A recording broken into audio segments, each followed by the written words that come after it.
বিশু পাগলা, ওই দেখ আঙুল চোষা বিশু পাগলা বেরিয়েছে ওই দেখ আঙুল চোষা বিশু পাগলা বেরিয়েছে। এই পাগলা আমার আঙুলটা চুষে দে না, চুষে দে। এই আমার আঙুল আঙুল দিচ্ছি তোর কি রে? তোর কি আমার আঙুল আঙুল দিচ্ছি? বিশু পাগলা এই শোনো। হ্যাঁ হ্যাঁ তোমাকে বলছি, এদিকে এসো। কি হয়েছে বলুন? বলছি কি ওই ভাইটার পেছনে লেগেছো কেন? ওটা ভাই, ওটা তো বিশু পাগল ওটা ভাই না পাগল পাগল। তোমার কাছে পাগল মনে হচ্ছে, কিন্তু আমি তো মনে করি ওটা ভাই। বিশু পাগলাকে দেখে আপনিও পাগল হয়ে গেছেন নাকি? দেখতে পাচ্ছেন না পাগলের মতো আচরণ করছে, আঙুল চুষছে, কিরম করছে, পাগল পাগল। আচ্ছা, ওই ভাইটার বাড়ি কোথায় তুমি বলতে পারো? বিশু পাগলের বাড়ি আপনি যাকে জিজ্ঞাসা করবেন সেই আপনাকে বলে দেবে। আচ্ছা ভাই, তোমার বাড়ি কোথায়? আমি হরির ছেলে, আমি হরির ছেলে। আমার বাড়ি ওই তো, ওই দেখা যাচ্ছে, ওই দেখা যাচ্ছে, ওইটা আমার বাড়ি। মা আমাকে ওই আইসক্রিম একটা কিনে দাও না মা, আমাকে একটা আইসক্রিম কিনে দাও না। না রে বাবা, আইসক্রিম খেলে ঠান্ডা লেগে যাবে। দাও না মা, দাও না, আমাকে একটা আইসক্রিম কিনে দাও না। বাবা আমার কথা শোন, আমি তোকে লজেন্স কিনে দিচ্ছি, আইসক্রিম তুই খাস না। দিদি নমস্কার, এটা আপনার কে হয়? কেন বলুন তো, হঠাৎ এসে আপনি এমন কথা জিজ্ঞাসা করছেন? এটা আমার ছেলে হয়। আসলে আমি একজন ডাক্তার এবং তার পাশাপাশি একজন লেখক।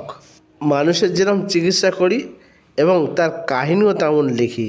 যদি আপনি আমাকে ছেলের এইরকম হয়ে যাওয়ার কারণটা বলেন, তাহলে শুনুন।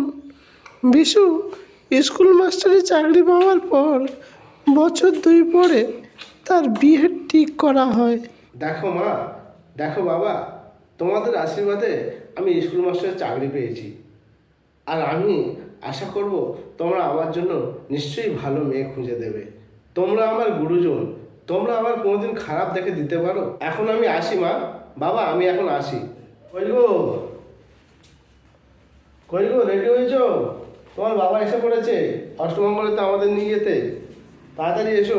হ্যাঁ আমি রেডি হয়ে পড়েছি, চলো। এই দেখো একটা কথা বলবো। হ্যাঁ বলো। আমার বাবা মার জন্য মনটা কেমন খারাপ করছে। বাপের বাড়ি যাবে? ঠিক আছে যাও, ঘুরে আসো। তোমাকে এখন যেতে হবে না, আমি স্কুল থেকে আসি, এসে আমি তোমাকে বাপের বাড়ি দিয়ে আসবো, ঠিক আছে? আরে খোকা, বৌমার কতদিন বাপের বাড়ি থাকবে? মা, ওর শরীরটা একটু খারাপ, তাই ওর বাবা বলেছে ডাক্তার দেখে আর 1 মাস পরেই ওকে পাঠিয়ে দেবে। ঠিক আছে, শরীরটা ভালো হলেই নয় নিয়ে আসিস। 1 মাসের জায়গায় 1.5 মাস হতে চললো, এখনও বাপের বাড়ি থেকে এলো না। না, আমি কালকের স্কুল থেকে আসার পথে বউকে বাপের বাড়ি থেকে নিয়ে চলে আসব। কি গো, কেমন আছো? বাবা মা আপনারা কেমন আছেন? বাবা তুমি এসেছো, বসো। কি গো, এসেছে, একটু বসো। বাবা আমি আপনার মেয়েকে নিতে এলাম, অনেক দিন হয়ে গেল, তাই না নিয়ে গেলে আর ভালো লাগছে না। শোনো বাবা, মেয়ে আর শ্বশুর বাড়িতে যেতে চাইছে না। সে তোমাদের অত বড় পরিবারের সঙ্গে থাকতে রাজি নয়। তাছাড়া সে শ্বশুর শাশুড়িকে সেবা করতে রাজি নয়। তুমি যদি ওকে নিয়ে অন্য কোথাও ঘর ভাড়া করে থাকো, তোমার মা তোমার বাবা দিনরাত মেয়েকে খাটায়।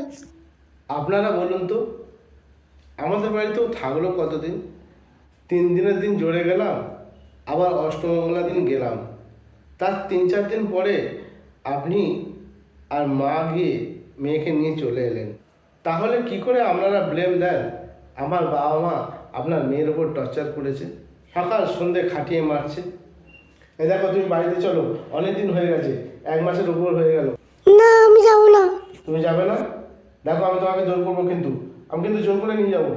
আমার ওখানে থাকতে ভালো লাগে না। চলো চলো বলছি, চলো। তবে রে,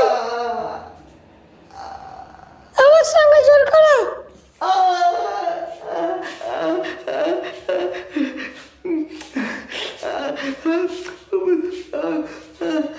বৌমা খুব জোরে মাথায় আঘাত করে আর খুব জোরে বুড়ো আঙুলটা কেটে নেয়।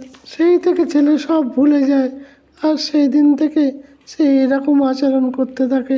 আপনি কোনো চিন্তা করবেন না, আমি ওকে ঠিক করে দেবো। আর ওর স্কুলের চাকরি যাতে ঠিক থাকে তারও ব্যবস্থা করব। মা, বাবা, আমি স্কুলে যাচ্ছি।